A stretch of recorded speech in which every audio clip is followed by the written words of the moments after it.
Aujourd'hui, on va vous montrer comment brosser les dents de votre minou. C'est très important de brosser les dents de son animal, que ce soit un chat ou un chien, pour qu'elle reste en santé et s'éviter des détartrages et des douleurs à long terme, souvent qui passent inaperçues parce qu'on ne regarde pas assez souvent dans la bouche de notre animal et il va continuer à manger quand même, la plupart du temps, même s'il y a de la gingivite et il a des douleurs. Donc, on va essayer avec Marie-Noël ici de vous montrer déjà de quoi on a besoin. Donc, pour les chats, on peut prendre un doigtier comme ça en plastique qui va peut-être être plus facile à utiliser qu'une brosse à dents en tant que telle. Il existe des plus petites brosses à dents aussi qu'on peut utiliser et un dentifrice pour les animaux qui vont pouvoir avaler. C'est très important de ne pas utiliser de dentifrice pour humains parce que c'est pas bon d'avaler ce genre de produit-là.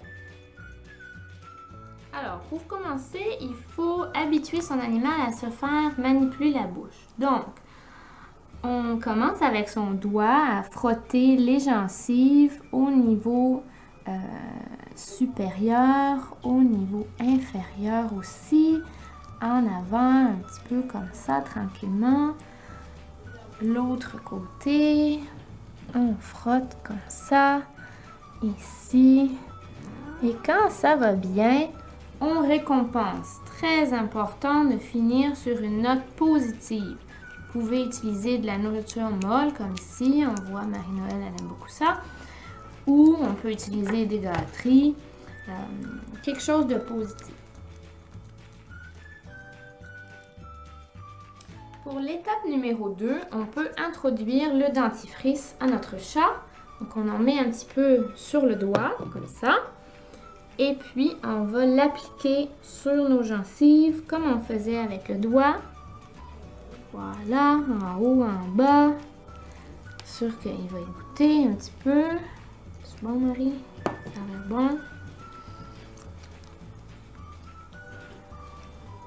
De l'autre côté. Voilà, un petit peu en avant, sur les petites dents en avant. Voilà, très bien. Et là encore, quand ça s'est bien passé, on récompense. Quand la deuxième étape s'est bien passée, on peut introduire notre doigtier. Donc, mettre un petit peu de dentifrice sur le doigtier qui va permettre l'action mécanique là, pour aller enlever le tartre. Donc, vous frottez un petit peu avec votre doigtier jusque dans le fond. Hein, très important d'aller, voyez, jusque sous l'œil à peu près, la dernière grosse dent. Voilà. Un petit peu moins agréable. Un petit peu en avant comme ça. Voilà. Ça se peut que ça aille pas aussi vite avec votre chat, hein, s'il est déjà adulte et qu'il n'est pas habitué, mais avec de la patience, on réussit.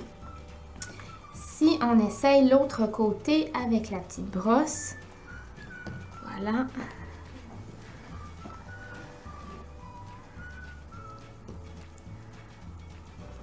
Voilà.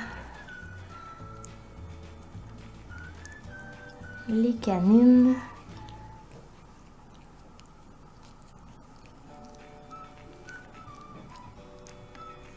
En bas, voilà, bravo Marie, et on récompense. Donc le brossage n'a pas besoin d'être très long, hein? Vous avez vu déjà de frotter un petit peu les dents, souvent les chats n'ont pas trop de patience, mais si on arrive déjà à faire ça tous les jours ou au minimum quelques fois par semaine, bien, ça va permettre à votre chat d'avoir une bouche en santé tout le restant de sa vie. C'est sûr que plus on leur apprend jeune à se faire manipuler dans la bouche, plus facile ça va être après, surtout s'il y a toujours une récompense qui est associée. Ils vont trouver ça agréable, mais c'est vraiment important. Et si vous n'avez pas l'habitude de regarder dans la bouche de votre chat, donc faites juste soulever comme ça les babines pour aller voir de quoi ça a l'air, pour aller voir la couleur des dents, parce que souvent, c'est ça, après 10 ans, c'est plus très beau et on doit intervenir sous anesthésie. Alors, c'est sûr que le plus jeune vous pouvez habituer votre chat à se faire brosser les dents, le plus facile ça va être, surtout si c'est associé à une gâterie, à quelque chose de positif, il va finir par aimer ça.